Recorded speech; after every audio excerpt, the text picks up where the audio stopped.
Ketika kehancuran menjadi awal kebangkitan, disitulah kisah hebat bermula. Rudy adalah seorang buruh bangunan yang mulai bekerja sejak usia remaja. Ia lahir di desa kecil, lalu merantau ke pinggiran kota demi mengubah nasib keluarganya. Meski tak berpendidikan tinggi, kegigihan dan tanggung jawabnya membuat ia dihormati di kampung halaman. Setiap kali pulang, kisah kerja keras Rudy di kota selalu menjadi kebanggaan keluarga.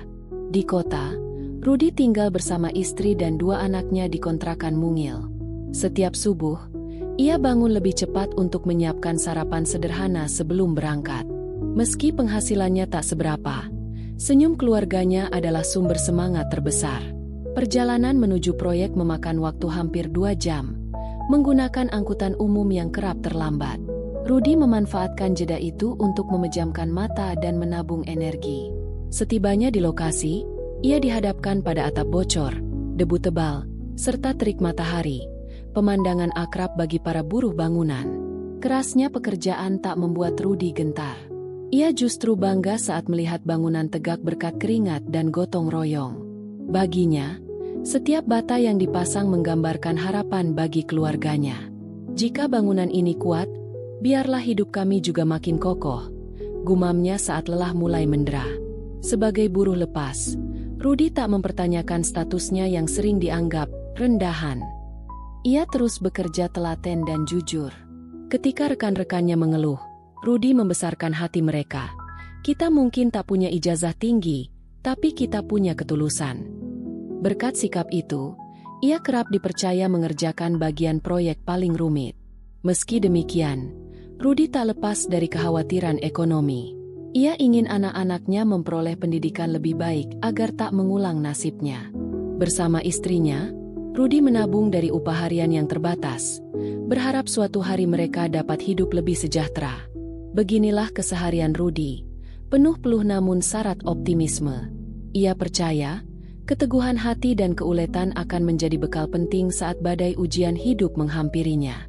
Di bawah terik matahari dan beratnya beban pundak, Rudy tetap meyakini bahwa impian besarnya suatu hari pasti akan terwujud. Pagi itu, Rudy sudah berangkat dari rumah bahkan sebelum matahari menampakkan diri sepenuhnya. Ia ingin memastikan tiba di lokasi proyek tepat waktu. Namun, rencana tinggal rencana. Di tengah perjalanan, kemacetan parah membuat angkutan umum yang ditumpanginya tersendat. Jantung Rudy berdegup kencang setiap kali ia melirik arlojinya. Detik demi detik terasa begitu lama. Bayang-bayang wajah bosnya, Pak Gunawan, yang dikenal kaku dan tidak kompromi, seolah menari-nari di benak Rudy. Ketika akhirnya tiba di lokasi, Rudy setengah berlari menyeberangi halaman proyek yang berlumpur akibat hujan semalam. Saat itu, jam sudah lewat 1 jam dari waktu yang seharusnya. Belum sempat ia menarik napas panjang, Pak Gunawan sudah mendekat dengan raut wajah menegangkan. "Kamu pikir ini tempat apa? Kenapa baru datang?"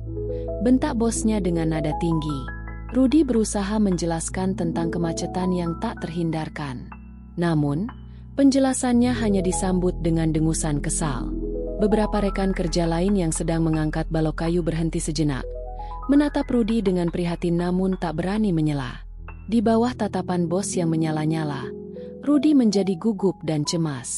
Bukan hanya karena takut kehilangan pekerjaan, tapi juga karena ia tak mau dipermalukan di depan banyak orang. "Kamu itu buruh bangunan, bukan penguasa waktu," seru Pak Gunawan. "Kalau benar-benar niat kerja, seharusnya kamu berangkat lebih awal dan cari alternatif lain. Kalau semua orang terlambat seperti kamu, proyek ini tidak akan kelar." Setiap kalimat yang meluncur dari mulut Pak Gunawan bak palu godam yang menghantam telinga Rudy. Ia sadar, bosnya memang tak pernah menyukai alasan keterlambatan apapun. Namun, Rudy sama sekali tak menyangka reaksinya akan sedahsyat ini. Rudy berusaha menyela. "Pak, saya benar-benar sudah berangkat pagi, tapi jalannya macet." Kata-katanya terputus ketika Pak Gunawan menunjuk wajahnya dengan jari telunjuk tajam. "Diam, saya tidak mau dengar alasanmu. Saya sudah capek dengan orang-orang yang suka mengeluh." Hardikan itu membuat wajah Rudy memerah menahan malu. Ia menunduk, tak sanggup membalas pandangan tajam bosnya. Melihat ketegangan memuncak, Beberapa pekerja lain menepi, berharap situasi segera mereda. Namun, Pak Gunawan justru melanjutkan ceramahnya dengan suara lantang agar semua orang mendengar. Saya tidak butuh orang yang suka cari alasan dan menyusahkan orang lain. Mulai detik ini, kamu jangan pernah lagi menginjakkan kaki di proyek saya. Pernyataan tegas itu sontak mengundang decak kaget. Beberapa pekerja saling pandang, seolah tak percaya bos akan mengambil keputusan sedrastis ini. Rudy pun tersentak. Hatinya remuk ketika menyadari apa yang sedang terjadi. Ia baru saja dipecat, hanya karena keterlambatan yang sama sekali di luar kendalinya. Beragam pikiran bercampur baur di benaknya. Bagaimana ia harus memberitahu istrinya di rumah? Bagaimana dengan tagihan kontrakan, biaya sekolah anak, dan segala kebutuhan hidup yang semakin mendesak? Seketika, suasana di proyek menjadi hening. Tanpa bicara sepatah kata pun, Rudy mencopot topi kain kumal yang biasa melindungi kepalanya dari debu dan panas. Ia menggenggam topi itu erat-erat, seolah tak rela meninggalkan tempat kerja yang selama ini telah menjadi ladang nafkahnya. Seluruh keberaniannya terkumpul untuk mengucapkan maaf, namun lidahnya terasa keluh. Akhirnya, hanya tarikan napas berat yang keluar sebelum ia menunduk dalam-dalam. Walaupun hatinya dipenuhi luka, Rudy tetap berusaha menjaga sisa harga dirinya di hadapan rekan-rekan. Dengan langkah gontai, ia meninggalkan lokasi proyek yang kini hanya akan menjadi kenangan pahit. Beberapa teman menghampirinya, menepuk bahunya pelan, sekadar menyampaikan simpati. Mereka tahu Rudy bukan pemalas. Kejujuran dan ketekunannya sudah tak diragukan lagi. Namun, mereka pun paham, Pak Gunawan takkan mengubah keputusannya. Selama perjalanan pulang, di dalam angkutan umum yang sesak, Rudy hanya bisa memandang keluar jendela dengan tatapan kosong. Pikirannya melayang ke rumah sederhana yang menantinya, ke anak-anak yang selalu bertanya kapan ayah pulang, serta ke istri yang setia menunggu kepulangannya. Ia merasa hancur, seolah masa depannya ikut luruh bersama kehormatan yang dihempaskan begitu saja. Begitulah akhir Rudy di proyek Pak Gunawan, bukan karena kinerjanya yang buruk, tapi hanya karena kesalahan sepele yang dilihat bos sebagai dosa besar. Pemecatan ini tentu menjadi titik terendah baginya. Namun, ia belum menyadari bahwa di balik kehancuran ini, akan ada pintu rezeki lain yang menunggu, siap menuntunnya ke jalan yang lebih baik daripada apa yang pernah ia bayangkan. Selepas pemecatan yang menyakitkan, Rudy sempat terpuruk dalam kebimbangan. Hari-harinya diisi dengan kebingungan mencari cara untuk menafkahi keluarga. Ia menginap di rumah dengan pikiran kalut. Terkadang hanya duduk menatap dinding kontrakan yang sempit sambil merenungkan kesalahannya. Bukan karena ia merasa bersalah sepenuhnya, tetapi rasa tanggung jawab yang kuat mendorongnya untuk terus menyalahkan diri sendiri. Pernah terlintas di benaknya untuk pulang ke desa, namun kebutuhan ekonomi yang mendesak membuat ia bertahan di kota. Suatu siang yang terik, Rudy nekat berjalan kaki melintasi kawasan industri untuk mencari lowongan. Pakaian sederhana dan langkah gontai mencerminkan keadaan hatinya yang limbung. Bertanya dari satu pabrik ke pabrik lain, jawaban yang didapat seringkali sama. Maaf, kami tidak menerima pekerja baru saat ini. Penolakan demi penolakan membuat Rudy nyaris putus asa. Namun, tak disangka, di salah satu gerbang pabrik kayu, seorang satpam menyarankan Rudy pergi ke sebuah kantor konstruksi di ujung jalan. Kabarnya, ada seorang pengusaha muda bernama Bapak Andi yang tengah membutuhkan tim kecil untuk merenovasi rumah-rumah sederhana. Walau tak terlalu yakin, Rudy memantapkan langkah ke alamat yang ditunjuk. Kantor itu ternyata jauh dari kesan megah, hanya sebuah bangunan tua dengan papan nama seadanya. Akan tetapi, di dalamnya, suasana jauh berbeda. Seorang resepsionis menyambut Rudy dengan ramah, lalu memintanya menunggu di kursi tamu. Beberapa menit kemudian, Rudy dipersilakan masuk ke ruang kerja Bapak Andi. Alih-alih mendapati sosok pengusaha besar, Rudy justru melihat seorang pria muda berpenampilan santai. Wajahnya berseri, dan senyumnya tulus. "Silakan duduk, Pak," ucap Bapak Andi dengan nada bersahabat. Awalnya, Rudy agak canggung, tapi suasana cepat mencair ketika Bapak Andi mulai bertanya tentang latar belakang dan keahlian Rudy. Tak seperti Pak Gunawan, Pria ini tampak benar-benar tertarik mendengar kisah kehidupan Rudy dan perjuangannya sebagai buruh bangunan. Sadar bahwa Rudy memiliki pengalaman bertahun-tahun, Bapak Andi langsung menawarkannya pekerjaan, merenovasi beberapa rumah di pinggiran kota yang akan dijadikan tempat tinggal murah bagi keluarga kurang mampu. Saya butuh orang yang paham seluk-beluk konstruksi sederhana, tapi berkualitas. Saya juga memerlukan pekerja yang jujur dan bisa diandalkan, jelasnya. Rudy, yang terbiasa menghadapi proyek-proyek besar, tidak menyangka akan mendapatkan kepercayaan seluas ini dalam pertemuan singkat. Namun, mata jernih dan ketulusan Bapak Andi membangkitkan semangat Rudy untuk kembali bekerja. Tanpa banyak pertimbangan, ia menerima tawaran tersebut.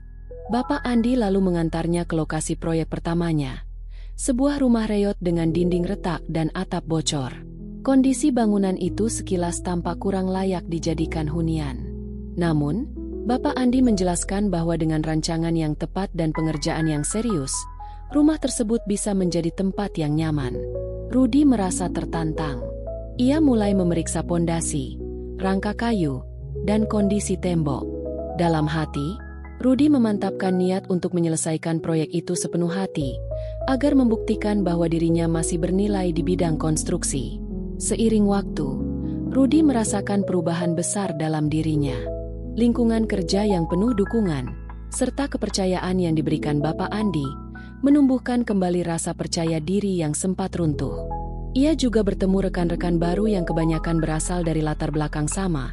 Mereka pernah mengalami pahitnya diabaikan karena dianggap tak memiliki kemampuan lebih. Bersama-sama, mereka membentuk tim solid yang saling menghargai. Tak ada makian atau rasa takut setiap datang telat beberapa menit karena kendala di jalan. Semua diselesaikan dengan dialog terbuka.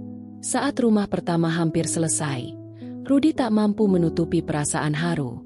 Dindingnya kini kokoh, atapnya tak lagi bocor, dan halaman belakang dirombak menjadi taman kecil. Ketika pemilik rumah datang meninjau, ia menitikan air mata bahagia. Bagi Rudy, momen itu bak puncak dari kepuasan batin, menyadari bahwa karyanya berdampak langsung bagi orang-orang yang membutuhkan. Melalui proyek inilah, Rudy mulai dikenal sebagai pekerja teliti dan bertanggung jawab. Tak butuh waktu lama, kabar tentang hasil kerjanya yang apik menyebar.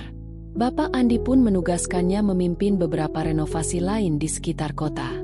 Perlahan namun pasti, nama Rudy kian diakui di kalangan pengembang lokal. Dalam diam, Rudy bersyukur atas pemecatan yang dulu sempat ia anggap sebagai kehancuran total. Ternyata, Tuhan menyiapkan jalan yang lebih baik baginya.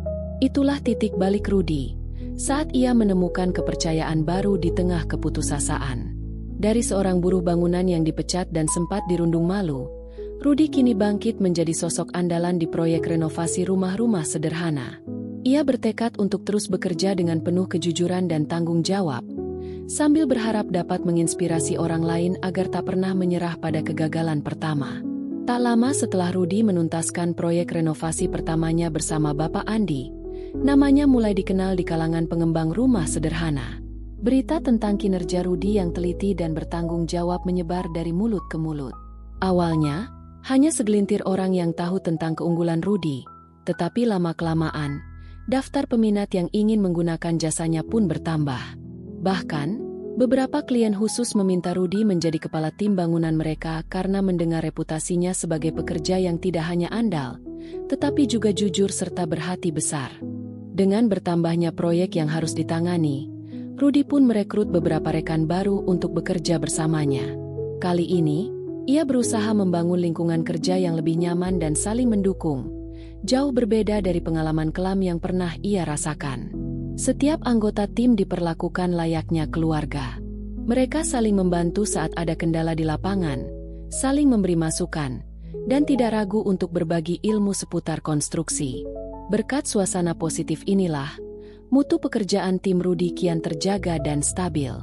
Salah satu proyek paling berkesan dalam perjalanan karir barunya adalah merenovasi rumah seorang pensiunan guru sekolah dasar. Bangunan tua tersebut nyaris roboh di beberapa bagian, dan kondisi keuangan si pemilik rumah tidak memungkinkan renovasi besar-besaran. Mengetahui hal itu, Rudy berinisiatif mencari bahan-bahan bekas yang masih layak pakai. Ia pun mengoordinasi tim untuk memperbaiki bagian fondasi yang retak dan mengganti atap yang bocor. Prosesnya memakan waktu, tetapi setiap hari, Rudy menghadapi tantangan tersebut dengan senyum. Melihat pemilik rumah tersenyum lega saat bangunan kembali kokoh, Rudy merasa semua lelahnya terbayar tuntas. Keberhasilan-keberhasilan kecil semacam ini menambah kepercayaan diri Rudy. Selain menyumbang pendapatan yang lebih baik bagi keluarganya, hal itu juga memperkuat keyakinannya bahwa profesionalisme dan kejujuran akan selalu dihargai. Tidak jarang, Rudy menerima tawaran proyek tanpa harus melalui proses lelang yang berbelit-belit, sebab reputasinya telah menjadi jaminan mutu. Ia pun mulai berani bermimpi lebih besar. Suatu hari nanti, ia ingin mendirikan usaha konstruksi sendiri, di mana setiap pekerja diperlakukan adil dan tidak ada lagi perlakuan kasar seperti yang pernah ia alami dahulu. Bapak Andi, yang sedari awal memberikan kepercayaan, turut bangga melihat perkembangan Rudy. Ia sering mengajak Rudy berdiskusi tentang rencana-rencana pengembangan bisnis. Dalam pertemuan mereka, Rudy tidak hanya mengusulkan ide-ide teknis, tetapi juga berbagi pandangan tentang bagaimana menciptakan sistem yang lebih manusiawi bagi para pekerja bangunan. Kalau kita bisa meningkatkan kesejahteraan mereka, ujar Rudy suatu hari, hasil pekerjaan pun akan lebih maksimal karena setiap orang merasa dihargai. Dari satu proyek ke proyek berikutnya, jam terbang Rudy makin bertambah. Ia mempelajari berbagai teknik konstruksi ringan, manajemen bahan bangunan, hingga cara bernegosiasi dengan klien. Perlahan, Rudy jadi sosok yang diandalkan untuk menyelesaikan renovasi dalam skala besar, termasuk pembangunan rumah tinggal modern yang mengutamakan konsep ramah lingkungan. Semua capaian itu mungkin tak pernah terbayang jika ia tak melewati jalan terjal, dipecat, terlunta-lunta, kemudian menemukan kesempatan emas di tangan Bapak Andi. Kini, kehidupan Rudy mulai stabil. Ia bisa memperbaiki perekonomian keluarga dan menabung lebih rutin untuk masa depan kedua anaknya. Pelan namun pasti, kontrakan sempit yang dulu ia tinggali pun bisa ditinggalkan. Rudy dan keluarganya pindah ke sebuah rumah sederhana, namun cukup nyaman untuk mereka berlima. Di sanalah, setiap kali ia pulang kerja, Rudy tak hentinya bersyukur atas perubahan nasib yang luar biasa. Rudy menyadari bahwa segala keberhasilan yang diraihnya ini bukanlah akhir, melainkan awal baru untuk bermimpi lebih besar. Bayang-bayang pahit saat dipecat dan dihina dulu justru menjadi dorongan terkuat baginya untuk menjadi pribadi yang tak hanya sukses secara finansial, tetapi juga mampu memanusiakan sesama pekerja. Dengan prinsip itu, Rudy terus melangkah, menatap masa depan dengan keyakinan bahwa masih banyak kebaikan yang dapat ia torehkan di dunia konstruksi. Bertahun-tahun berlalu sejak Rudy dipecat oleh Pak Gunawan. Kini, Rudy memimpin tim renovasi yang dikenal andal dan jujur. Suatu siang, saat memeriksa proyek di sebuah perumahan mewah, datanglah seorang pria yang ternyata Pak Gunawan, mantan bosnya. Pak Gunawan tampak ragu. "Kau sekarang pimpinan tim di sini?" tanyanya. Rudy mengangguk, tak lagi ingin memendam dendam. Pak Gunawan lalu mengakui, bisnisnya sedang goyah. Para pekerja terbaiknya meninggalkannya akibat sikapnya yang keras. Ia pun mendengar reputasi Rudy yang kian menanjak. "Aku butuh bantuanmu," ucapnya pelan. Rudy teringat pahitnya masa lalu ketika dipecat hanya karena keterlambatan. Namun, ia memilih bersikap profesional. "Apa yang Bapak perlukan?" tanyanya. Pak Gunawan menjelaskan proyek besar yang mendesak, tetapi ia tak punya tim solid. "Sudikah kau menolongku?" pinta mantan bos itu, menunduk penuh penyesalan. Menimbang beberapa saat, Rudy akhirnya berkata, "Saya harus bicara dengan tim saya dulu. Kami selalu memutuskan segalanya bersama." Pak Gunawan hanya mengangguk, tampak malu. Rudy lalu meninjau rencana proyek dan menanyai detail kebutuhan, anggaran, serta target waktu. Dalam proses itu, Pak Gunawan melihat betapa profesional Rudy memimpin, jauh dari sosok buruh rendahan yang ia remehkan dulu. Di tengah pembicaraan, Pak Gunawan berujar, "Maafkan aku. Jika dulu aku tahu kemampuanmu, ini semua mungkin tak terjadi." Rudy hanya tersenyum tipis. Bagi Rudy, masa lalu yang kelam justru membawanya pada titik ini. Ia tak ingin menyesalinya lagi. Akhirnya, Mereka sepakat untuk bekerja sama. Rudi akan mengerahkan timnya dengan syarat suasana kerja dijaga tetap adil. Pak Gunawan menyetujui. Terlihat sadar betapa kesombongannya dulu telah menjauhkan banyak orang berkualitas. Pertemuan ini menjadi bukti bahwa roda nasib selalu berputar. Dulu, Rudi hanyalah buruh yang dipecat secara memalukan. Sekarang, mantan bosnya justru meminta bantuannya dengan sikap penuh hormat. Dan Rudi, dengan segala luka yang pernah ada, memilih untuk membalas kesalahan itu dengan kebaikan dan profesionalisme. Kerjasama antara Rudi dan Pak Gunawan perlahan membuahkan hasil. Meski ada sedikit rasa canggung di awal, mereka berhasil menyelesaikan proyek besar dengan hasil memuaskan.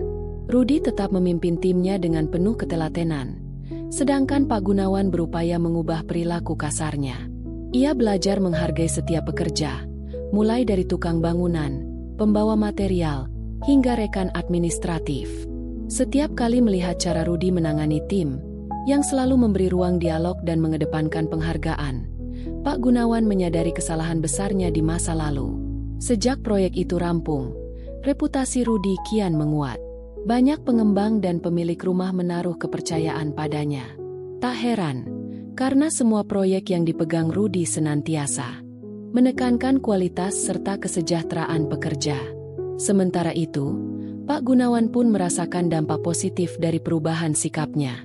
Ia mulai menata ulang manajemen perusahaan, mendengarkan masukan karyawan, dan berusaha menghilangkan gaya kepemimpinan otoriter yang dulu melekat pada dirinya. Bagi Rudi, keberhasilan proyek bersama mantan bosnya tersebut menegaskan satu hal penting: kerja keras dan ketulusan pada akhirnya akan diapresiasi. Dulu, ia sempat merasa terpuruk ketika dipecat dan dihina di depan banyak orang.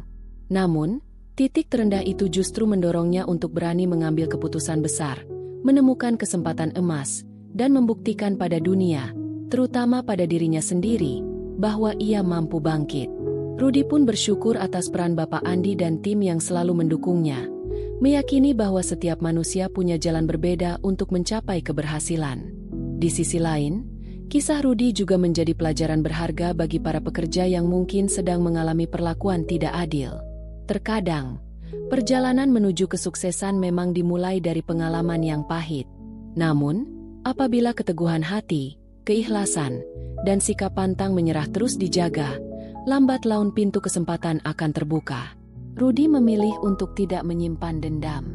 Baginya, kemenangan sejati adalah tetap melakukan kebaikan dan menjalin relasi positif, meski pernah disakiti di masa lalu. Melihat kesuksesan Rudi sekarang, orang-orang di sekitarnya sering bertanya bagaimana ia bisa sedemikian tegar. Rudi selalu menjawab sederhana, "Karena saya percaya, kerja keras tidak akan mengkhianati. Dan saya beruntung dikelilingi orang-orang baik yang mau memberi kesempatan." Jawaban itu tak sekadar omong kosong. Dalam setiap proyek, Rudi menunjukkan komitmen kuat pada kualitas, keselamatan, dan juga kesejahteraan para tukang. Itulah mengapa tim Rudi solid dan tak segan memberi yang terbaik. Pada akhirnya, kisah Rudi menjadi refleksi bahwa ketidakadilan dan penghinaan bukanlah akhir segalanya. Justru, hal-hal tersebut bisa menjadi bahan bakar semangat untuk bangkit lebih tinggi. Ketika nasib mempertemukannya kembali dengan sosok yang pernah meremehkannya, Rudi tak memilih balas dendam, melainkan menegaskan sikap profesional yang bermartabat. Keputusan inilah yang mengundang rasa hormat dan penyesalan mendalam dari Pak Gunawan. Kisah Rudi adalah satu dari sekian banyak cerita inspiratif tentang keberanian menghadapi ketidakadilan dan mengubah kesulitan menjadi peluang. Jika Anda ingin terus mendapatkan kisah-kisah serupa yang memotivasi dan menghangatkan hati, jangan lupa untuk subscribe. Dengan berlangganan, Anda akan menjadi bagian dari komunitas yang saling mendukung, berbagi semangat, serta belajar dari kisah nyata para pejuang hidup. Klik tombol langganan sekarang, dan jadilah saksi dari perjalanan orang-orang hebat yang mampu bangkit dari keterpurukan.